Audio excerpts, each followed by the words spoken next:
लगातार आप दौरे कर रहे हैं, अलग अलग लोकसभा क्षेत्रों में भी गए। स्थिति आपने कहा कि आप 25 की 25 सीटें जीती हैं, लेकिन कहीं ना कहीं जो कांग्रेस है, आपको ये लगता है कि इस बार मार्जिन ज़्यादा रहेगा, कम हो पाएगा? मार्जिन की बात भी सबसे बड़ी है, कई सीटें पिछली बार 4 लाख। नहीं, मार्जिन पूरी कोशिश हम लोग कर रहे हैं कि मार्जिन अच्छा रहे। और क्योंकि इस बार गर्मी थी और शादियां भी बहुत थी पहले फेज में, तो हो सकता है थोड़ा सा मार्जिन वोटिंग का प्रतिशत कम हुआ हो, लेकिन बीजेपी का जो वोटर है वो गया है पोलिंग बूथ पे और उन्होंने वोट डाला है। और कार्यकर्ताओं ने भी बहुत मेहनत की है कि घर से निकालकर पोलिंग बूथ तक हर वोटर को ले जाया जाए। 2 लास्ट सवाल है।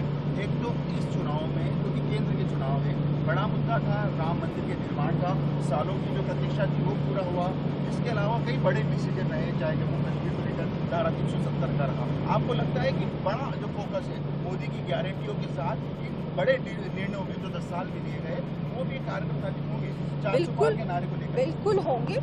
जैसा मोदी जी ने इन 10 सालों में जो काम किए हैं, जो परिवर्तन लाए हैं हमारे देश में, वो जनता ने देखा है, वो जनता ने महसूस किया है। और इसी वजह से चाहे धारा 370 हो, चाहे हमारे 33% आरक्षण हो जो महिलाओं को मिला है, चाहे हम बात करें बहुत सारे राम मंदिर का निर्माण हो, ऐसे बहुत सारे अहम फैसले लिए गए हैं। मोदी सरकार की दृढ़ इच्छा शक्ति की वजह से ये हो पाया है।